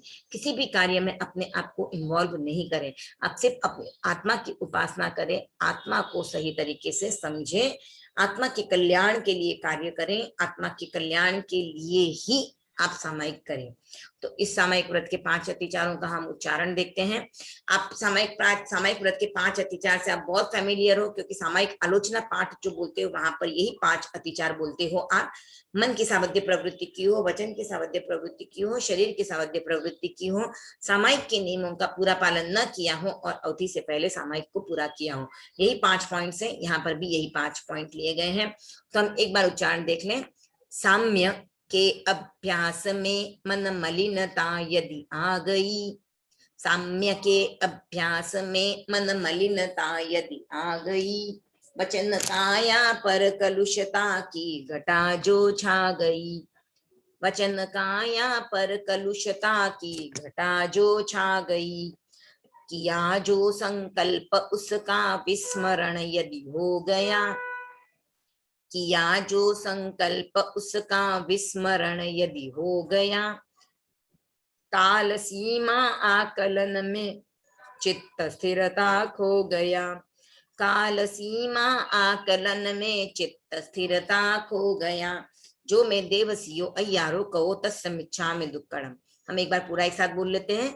साम्य के अभ्यास में मन मलिनता यदि आ गई, वचन काया पर कलुषता की घटा जो छा गई, किया जो संकल्प उसका विस्मरण यदि हो गया, काल सीमा आकलन में चित्त स्थिरता खो गया, जो मैं देवसियो अय्यारो कहो तत्समिच्छामि दुक्कड़म।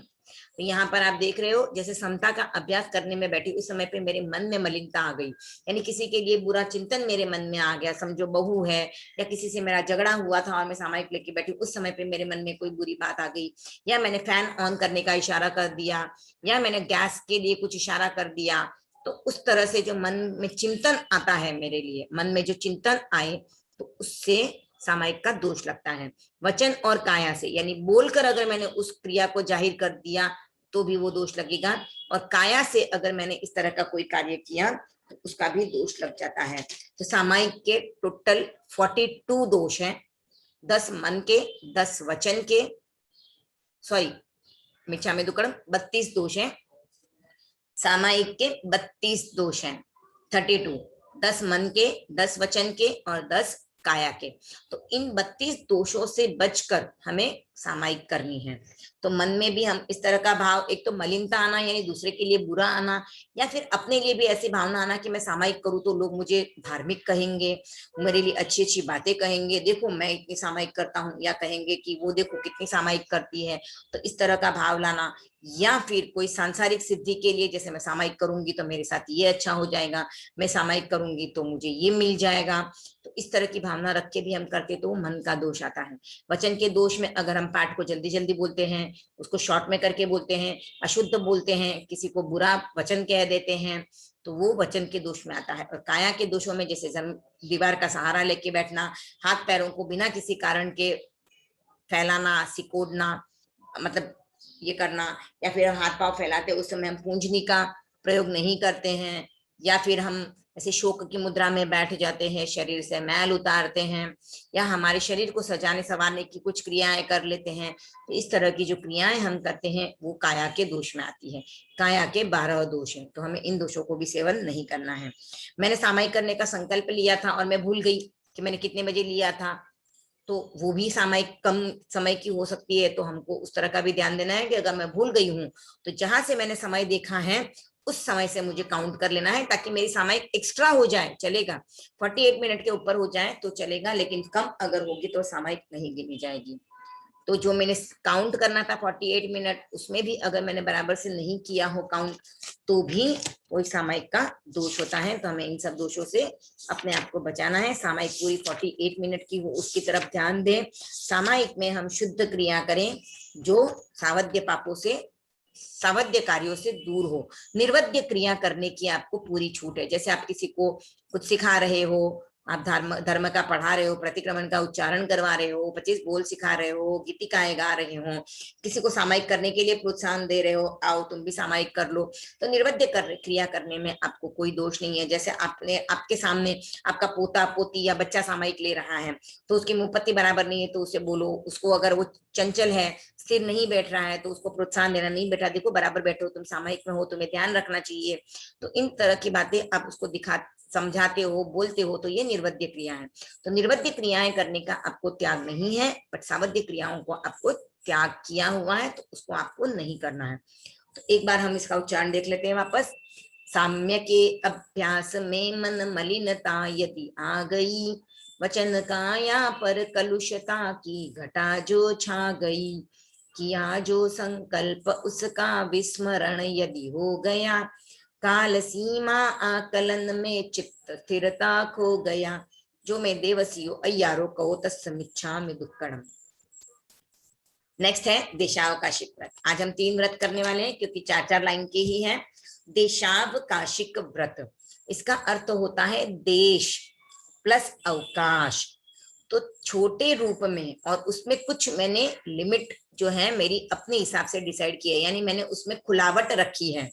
जैसे मैं मौन लेती हूँ तो मैं 1 घंटे का मौन ले रही हूँ, 15 मिनट का भी कर सकती हूँ, आधे घंटे का भी कर सकती हूँ, या मैंने एकासन किया है या मैंने आयम्बिल किया है, तो मैंने छोटे रूप में कुछ अवकाश के साथ, यानी मुझसे पूरा उपवास नहीं हो पाता है, इसके लिए मैं एकासन कर रही हूँ।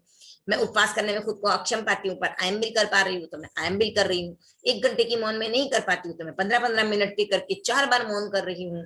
तो ये मैंने अपने लिए अवकाश रखा है। वैसे ही उपवास से लेकर 6 महीने तक की तपस्याएं भी देशावकाशिक तप के अंतर्गत ही आती है। अब छोटे छोटे जो भी नियम लेते हो, जैसे आप 1-1 घंटे का त्याग लेते हो, कोई वस्तु खाने का त्याग करते हो, तो वो भी देशावकाशिक व्रत के अंतर्गत आते हैं। तो यहाँ पर देशावकाशिक व्रत से हम समझेंगे एक निश्चित समय तक हम छोटे रूप में स्वल्पकालिक त्याग लेते हैं, थोड़े समय के लिए, और छोटे छोटे त्याग करते हैं, वो देशावकाश के अंतर्गत आते हैं। तो ये जो व्रत हैं ये बहुत ही बेनिफिशियल है, क्योंकि इससे हम हमारे पाप कर्मों का दायरा और संकुचित कर देते हैं और उसको क्लोज कर लेते हैं और बंद कर देते हैं, जिससे कि पाप कर्म हमारे आत्मा के न लगे। तो इस देशावकाशी व्रत के 5 अतिचार कौन से हो सकते हैं? तो उच्चारण देखते हैं। दूर से चीजें मंगाई, क्षेत्र सीमा लांघ कर, तथा भेजी अनुचरों के साथ सीमा पार कर। दूर से चीजें मंगाई, क्षेत्र सीमा लांघ कर, तथा भेजी अनुचरों के साथ सीमा पार कर। शब्द से संकेत कर या रूप दिखला कर कभी, शब्द से संकेत कर या रूप दिखला कर कभी, काम करवाया किसी से फेंक तृण कंकर कभी, काम करवाया किसी से फेंक तृण कंकर कभी। दूर से चीजें मंगाई, क्षेत्र सीमा लांघ कर, तथा भेजी अनुचरों के साथ सीमा पार कर। शब्द से संकेत कर या रूप दिखला कर कभी, काम करवाया किसी से फेंक तृण कंकर कभी। जो मैं देवसियो अय्यारो कहो तत्समिच्छामि दुक्कड़म। तो इस व्रत में एक और बात आती है, जैसे मैंने छोटे छोटे त्याग की बात तो बताई, पर इसमें एक और बात आती है, जो हम दिग्व्रत में जो नियम लेते हैं उनको भी और भी संकुचित किया जाता है। तो दिग्व्रत और दिशावकाश में भी संबंध है, तो हमें उसकी ओर भी ध्यान है। जब आप व्रत पढ़ोगे तब आपको समझ में आएगा कि दिग्व्रत और दिशावकाश में क्या संबंध है। तो पहले जो दिशावकाश एक व्रत था उसमें कैसे उच्चारण करते थे हम? सावधिक संकल्प सीमा का अतिक्रम जो किया, और क्या है? दिवसचर्या रात्रिचर्या का व्यतिक्रम जो किया, प्रेष्य द्वारा यदि किया व्यवसाय वर्जित देश में, वस्तु का आयात या निर्यात भावावेश में। और व्रत में हम बोलते हैं कि मैंने यातायात की सीमा करने के लिए दिग्व्रत भी लिया। तो यहाँ पे ये जो अतिचार यहाँ पे दिए हैं वो मेनली दिग्व्रत में हमने जो व्रत लिया था उसको क्रॉस करके हमने कुछ कार्य किया हो, उसके लिए यहाँ पे उसके अतिचार देखे जा रहे हैं। तो यहाँ पे हमने जो समझो दिग्व्रत में हमने नियम लिया कि मैं 100 किलोमीटर से बाहर नहीं जाऊंगी, और 100 किलोमीटर के बाहर की कोई वस्तु अगर मैं मंगवा लेती हूँ किसी और के थ्रू तो अतिचार होता है।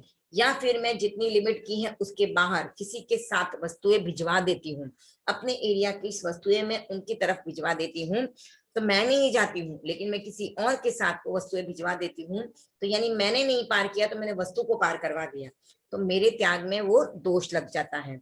या मैंने किसी को शब्द से इशारा किया, संकेत किया, यानी शब्द इस तरह के कहे कि उसको उससे हिंट मिल जाए, या मैंने इशारा किया, या मैंने उसको रूप दिखाया कि देखो ऐसी वस्तु होती है, इस तरह का करना है, या तुम्हें इस तरह से काम करना है। तो ऐसा अगर मैंने कह के किसी से वस्तुएं मंगवाई तो भी अतिचार होता है। या अगर मैंने किसी से काम करवाया कि तुम उधर जाके काम करना, पर किस तरह से करना है, मैं तुम्हें जब पत्थर फेंकू तो तुम्हें वहां पे काम करना है, तो ये मैंने इशारा दे दिया, मैं कंकर फेंकू तो काम करना है।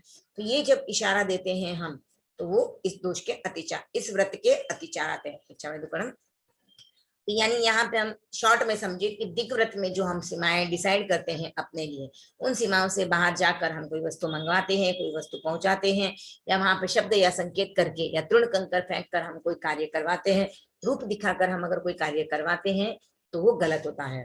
तो इस चीज में एक घटना याद आ रही है मुझे, जैसे पद्मावती रानी का प्रसंग आता है। पद्मावती रानी जो उसका चित्र एक चित्रकार ने बनाया था, तो चित्रकार को एक सिद्धि प्राप्त थी कि वो किसी का शरीर का एक अंग देख ले, यानी वो सिर्फ अंगूठा देख ले या उंगली देख ले तो वो पूरा वो चित्र हूबहू बना देता है जैसा वो इंसान होता है। यानी अंगूठा देख के उस व्यक्ति का चित्र वो बना लेता था, वो कैसा दिखता है, कैसा हो सकता है, तो सब कुछ उसको ऐसी सिद्धि प्राप्त थी।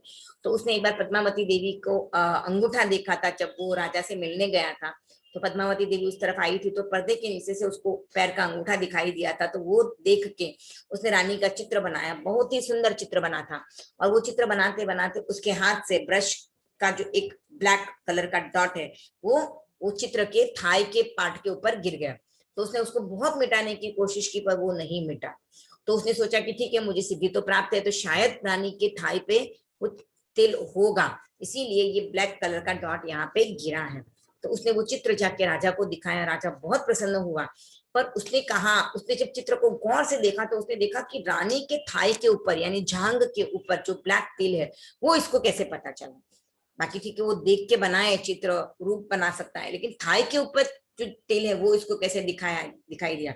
तो हो न हो इसका रानी के साथ कुछ न कुछ गलत संबंध है। पहले के राजा बहुत संशयी होते थे, तो वैसा संशय लेके उसने उस चित्रकार का अंगूठा कटवा दिया दाहिने हाथ का कि अब तुम चित्र कैसे बनाओगे। तो चित्रकार को बहुत बुरा लगा, बहुत अफसोस हुआ कि ये क्या हो गया, मुझे तो सिद्धि प्राप्त थी, मैंने तो कुछ जानबूझ के किया नहीं, मेरा तो कोई रानी से कोई गलत संबंध नहीं था। पर वो अब राजा के सामने क्या करे, राजा ने तो उसको दे दिया, सजा तो देनी थी। अब वो वहां से वापस आया, आके उसने धीरे धीरे, उसके मन में तो राजा के प्रति बहुत गुस्सा था, पर क्या करे, अब छोटा आदमी था, राजा से बदला तो ले नहीं सकता था। तो उसने क्या किया, अब धीरे धीरे अपना राइट हैंड काम नहीं करता है तो लेफ्ट हैंड से अपने आप को ट्रेन किया और लेफ्ट हैंड से ड्राइंग बनाने लगा। तो वो लेफ्ट हैंड से चित्र बनाता था। तो उसने राजा से बदला लेने के लिए उपाय सोचा कि बाजू के राज्य का जो राजा है चंडप्रद्योतन, उसके पास वो गया और उसको रानी की चित्र दिखाया और कहा कि देखो कितनी सुंदर रानी है, ऐसी रानी उस राजा के यहाँ पे नहीं शोभा देती है, आपके महल में शोभा देती है। और चंडप्रद्योत तो वैसे भी बहुत ही कामुक था, स्त्रियों के प्रति उसके मन में वैसी ही भावनाएं थी। तो वो राजा के ऊपर आक्रमण करता है और राजा उस युद्ध में हार जाता है और पद्मावती रानी को जौहर करके अपने आप को, मतलब अपनी इज्जत को बचाना पड़ता है। तो ये जो है वो रूप दिखला कर कभी, तो इस तरह से भी हम हिंसा का सेवन करते हैं, इस तरह से किसी को हम हिंसा के लिए प्रोत्साहन कर सकते हैं या गलत कार्य के लिए कोई भी प्रोत्साहित हो सकता है। तो हमें इस तरह के कार्यों से खुद को रोकना है। जिनके व्रत नहीं है वो भी ध्यान दे कि हमें इस तरह के कार्य नहीं करने। अपने एरिया में जो बनती है चीजें वो अगर हम लेते हैं, अपने एरिया की वस्तुएं हम बाहर नहीं भेजते हैं, तो अपने एरिया में वो चीजें ज्यादा बिकती हैं, अपने एरिया के जो बिजनेस हैं वो भी अच्छे से चलते हैं, उनकी भी आमदनी होती है और हमारी वस्तुएं हमारे ही क्षेत्र में रह जाती हैं। इसके लिए हमें बाहर से इंपोर्टेड चीजें भी नहीं मंगानी चाहिए, इंडिया में इंपोर्ट नहीं करनी चाहिए। क्यों? क्योंकि हम अपनी इकोनॉमी को ही कमजोर कर रहे हैं जब हम बाहर की वस्तुएं मंगाते हैं। हम देखते हैं चाइना की वस्तु आती है, बाहर की वस्तु आती है, वो सस्ती आती है, उसकी क्वालिटी अच्छी आती है, लेकिन अगर हम वही चीजें यूज करेंगे जिनकी क्वालिटी अच्छी है, जो सस्ती मिलती है, तो फिर हमारे देश में बनी हुई वस्तुओं को कौन खरीदेगा। इसीलिए गांधी जी ने अपने समय पे स्वदेशी आंदोलन चलाया था, क्योंकि बाहर से वस्तुएं आ रही हैं, आप खरीद रहे हो, तो हमारे यहाँ पे जो व्यक्ति कपड़ा बना रहा है उसके कपड़े कौन खरीदेगा। थोड़ा महंगा होगा तो चलेगा, हमारी देश की इकोनॉमी हमारे ही देश में रहेगी, हमारे देश की वस्तुएं हमारे देश में रहेंगी। तो हमको अपना थोड़ा कुछ फायदा हो रहा है, उसके लिए हमें अपने देश का नुकसान नहीं करना है। हर व्यक्ति अगर इस तरह से जागरूक हो जाए, अपने देश के प्रति इस तरह की भावना रखे, तो शायद जो प्रत्येक देश को ये परिस्थितियां फेस करनी पड़ती हैं, और जहां तक मैं जानती हूँ भारत देश को ज्यादा परिस्थितियां ये फेस करनी पड़ती हैं कि इकोनॉमिकली भी उसको प्रॉब्लम आती हैं और लोगों का धोखा देने की भी प्रवृत्ति यहाँ पर है। जो करप्शन को इतना प्रोत्साहन मिलता है, भ्रष्टाचार को इतना प्रोत्साहन मिल रहा है, वो इसी प्रवृत्ति से मिल रहा है कि मेरा फायदा हो जाए। दुनिया का हो या नहीं हो मुझे उससे कोई फर्क नहीं पड़ता है। हम क्या सोचते हैं, मेरा काम हो गया ना, आप पड़ोसी जाए भाड़ में।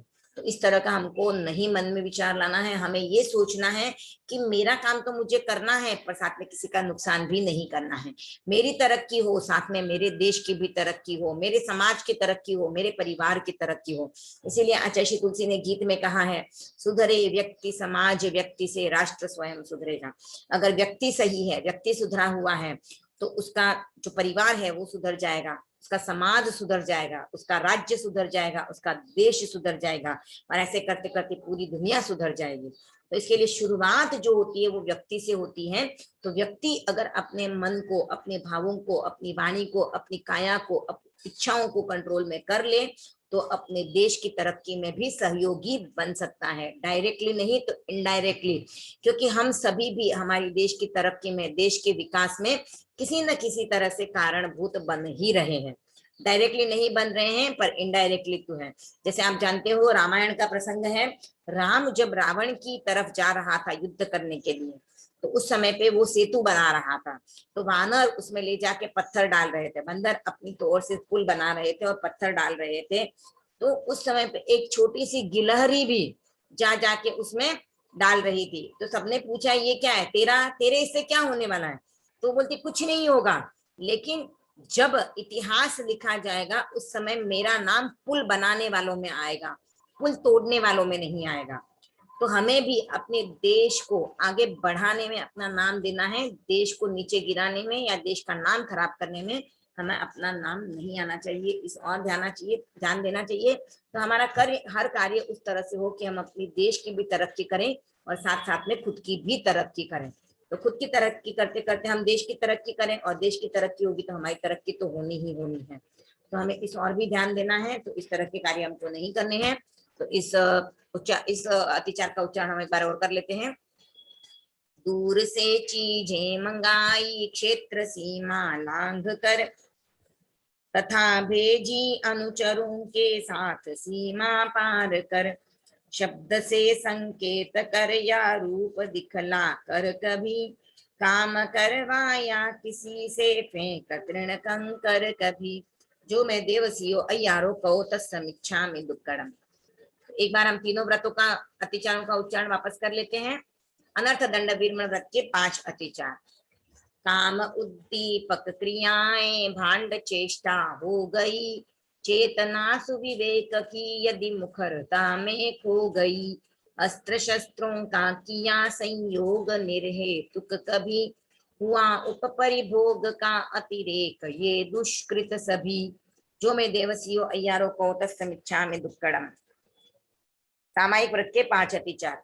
साम्य के अभ्यास में मन मलिनता यदि आ गई, वचन काया पर कलुषता की घटा जो छा गई, किया जो संकल्प उसका विस्मरण यदि हो गया, काल सीमा आकलन में चित्त स्थिरता खो गया, जो मैं देवसियो अय्यारो को तत्समिच्छामि दुक्कडम। देशावकाशी व्रत के 5 अतिचार।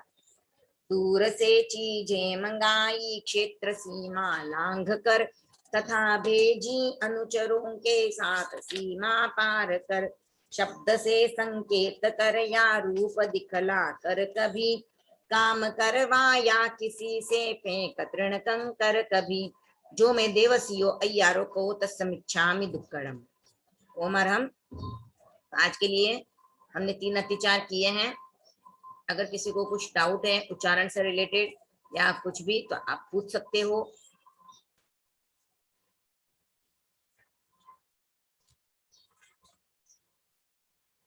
मैं सेटिंग चेंज करती हूँ, आप अपने आप को अनम्यूट करके डाउट पूछ सकते हो, और नहीं है तो हम क्लास को यहीं पे संपन्न कर लेते हैं।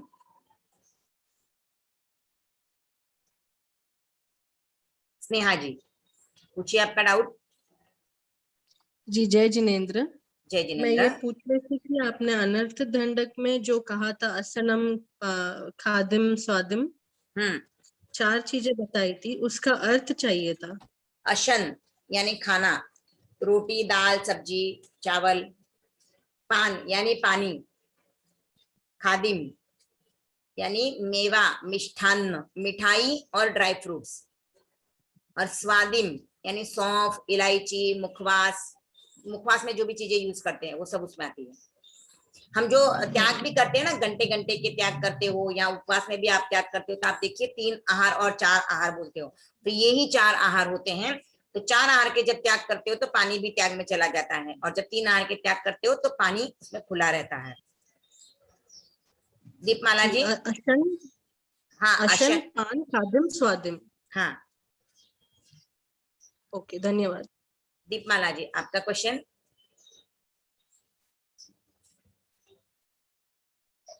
स्वादिम में जैसे अगर हम 2 या 3 वस्तु खुला रख के बाकी सबका त्याग कर सकते हैं।